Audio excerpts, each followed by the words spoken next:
I honestly can't believe I'm not dead.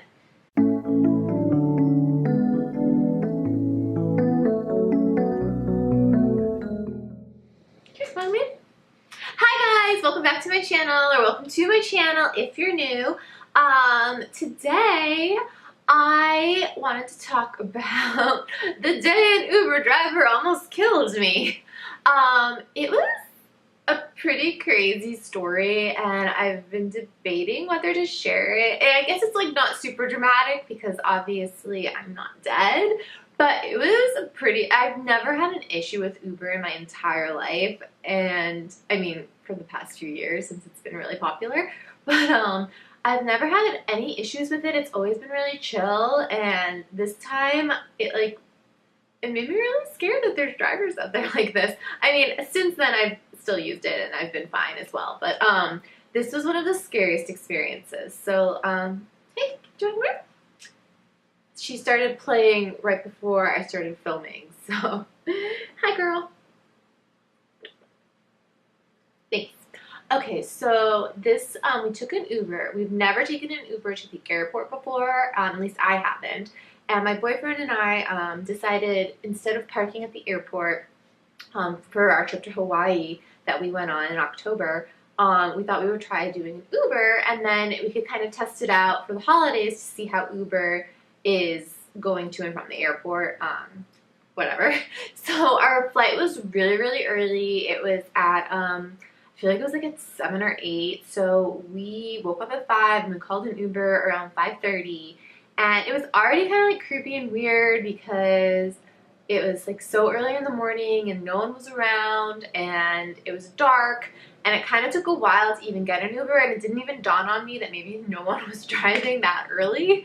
But it did take a minute, and then finally we got one, and so like, we like got all our stuff. They said it was like he was 5 minutes away, so we went downstairs to our lobby to like wait for him. And then it kept saying he was 5 minutes away for legit like 10 or 15 minutes. And I know sometimes on those apps, it'll be like, your Uber's 5 minutes away, he's 2 minutes away, he's 5 minutes away, and it kind of will fluctuate a bit. But this was super weird because he was 5 minutes, just 5 minutes away, and you can kind of see like where their car is, in case you've never used Uber, but you can kind of see where their car is, and he was just like in one spot for a really long time. Like, it was strange. And then he started moving, and we know our area, so we know all the streets, and the way he was moving was weird.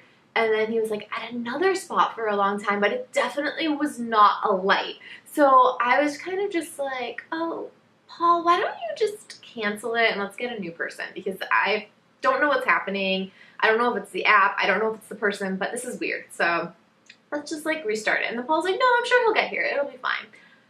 So after like another like 5 or 10 minutes, we like go outside and we recognize his car, but we didn't like really get any alert. So it was all just like really strange.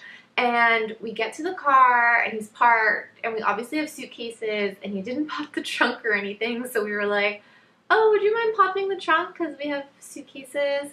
And he did, and he was just kind of weird. And then he like got in and then was like, oh yeah, like sorry, my phone died, and I finally remembered where you guys lived, so here I am. And I was like, what? How are you gonna get us to our destination if your phone is dead? And he was like, oh, I know how to get to the airport, like there's no issue, I can get to the airport. And me and Paul kind of looked at each other, and we weren't on the same page because we were both kind of like, well, then maybe we should. And my response was, get out and get a new Uber. And Paul's like, oh no, like we'll just use my GPS if we need to. And I was just like, I already felt very uncomfortable with this person, but Paul seemed to think it was okay, so we continued, even though I just had this really bad feeling. And so I was just like, okay. And then we're going, you know, on the main road near our house, and for the highway, it was the 101 South or the 101 North, and to get to the airport from our place, you want to go on the 101 North, and he said he knew where he was going, and he starts turning onto the 101 South, And I just started freaking out because I was like, that's not where you're supposed to go, that's not where you're supposed to do, that's not where we're supposed to go. And like Paul and me both were just basically like, we said it so many times, like, and like neither of us are like really loud and we're not super mean, but he was clearly going on the wrong way and he didn't have his GPS on. And we were like, we're supposed to go north, you're supposed to go north, hey, you're supposed to go north. And like we said it like once like normal, and then we just kept escalating, and finally like at the last minute he like swerved away and then went to go to the other way, and I was just like, I want to get out of the car. I kept like saying it, and he didn't make any moves to pull over. We didn't stop, and it was just very uncomfortable. So immediately I'm uncomfortable because he has no idea which highway to get on, because if he went on the 101 South, like we would have been like delayed like 10-20 minutes, like depending on what happened. So it was just really freaky. And then all of a sudden there's this random phone in the front seat that we're noticing that keeps like going off, and it keeps making weird noises, and he keeps like going on this random phone. And I was like, I thought your phone was dead, dude. Like, why do you have this phone here in your front seat? I just didn't understand what was happening.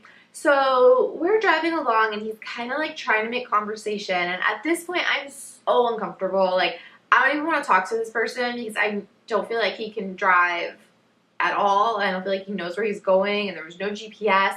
So I just did not want to talk to him, like not to be mean, but because I just felt like he couldn't focus on more than one thing because he could barely find his way around. Hey, come here. So he kept like asking us questions, but he did not speak clearly at all. He like mumbled. And I was like, first of all, tired. I hadn't had coffee. And second of all, like just so nervous about this whole trip because I never took Uber to the airport, and I never had I never had a successful Uber trip to the airport. So I didn't know if this was even gonna like work at this point. And so he kept like mumbling questions to us, and we would be like, I'm sorry, what was that? Oh, I'm sorry, what was that? And then like answer it. And, like, I mean, I was just trying to be nice and talk to him because I didn't want to seem like rude, but I was also just extremely nervous.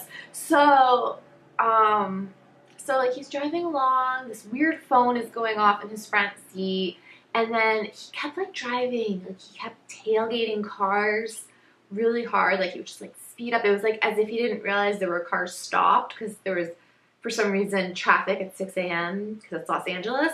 So like he wouldn't like realize cars were like kind of stopped in front of us. I felt like he would like speed up and like kind of pump the brakes in front of a car.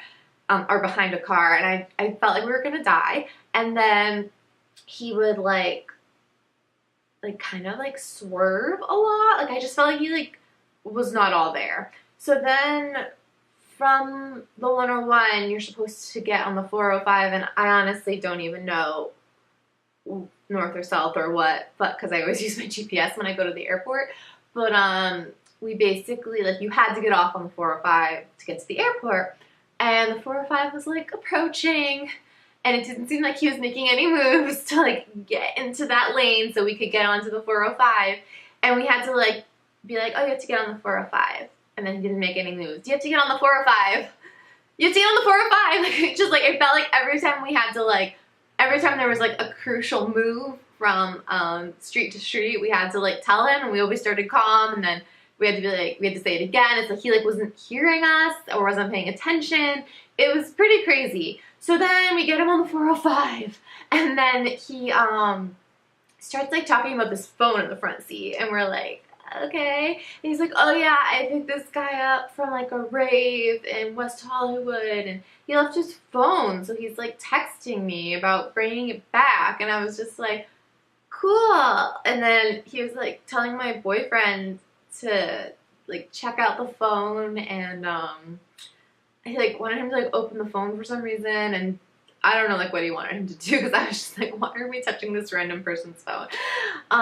So Paul like did whatever he asked for him to do on the phone, and then like was like and gave it back, and it was just really awkward and weird, and he was very distracted by this phone, which was just another layer of discomfort for me on this whole ride. So then we finally get to the airport, like with a lot of tailgating and swerving and just in general terrible driving. And like we get out and we have to like remind him to pop the trunk, which is fine, but it was just kind of weird. Like I don't know, like the whole trunk situation was also just super weird because, um, I don't know, like he was just like I don't know why if you see people with luggage, you wouldn't just automatically offer to pop your trunk. Like that's just kind of strange to me.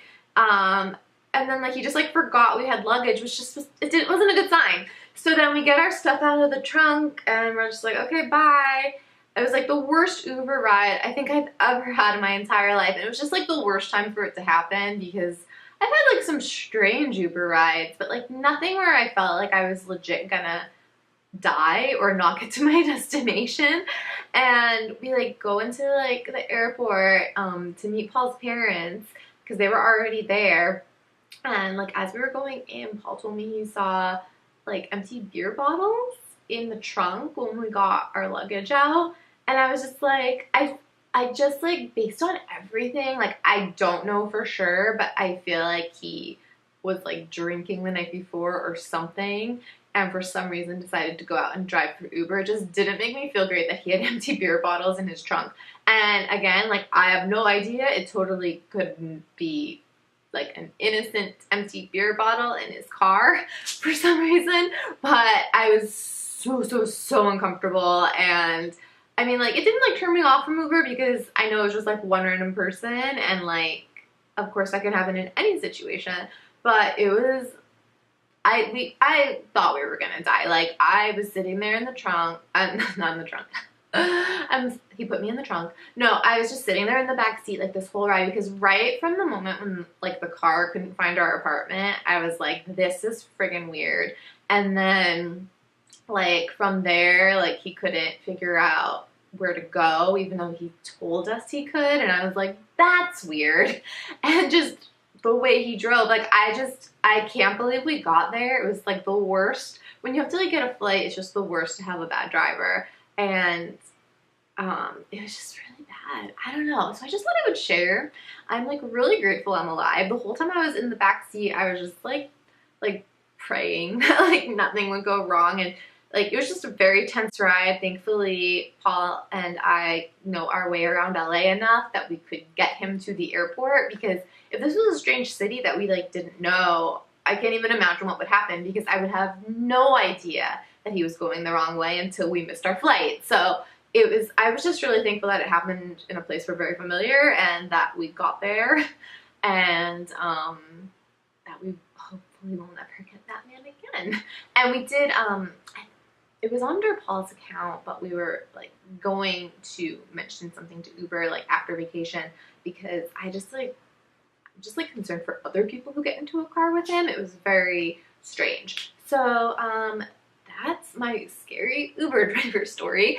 And let me know in the comments any weird Uber or Lyft rides that you guys have, because I would love to know if this has happened to other people or to some extent. Nothing like this has ever happened to me before with Uber, so it was just a really weird experience. And as always, make sure you subscribe below and hit the notification bell. Yeah, thanks guys. Thanks for listening. Have a good day.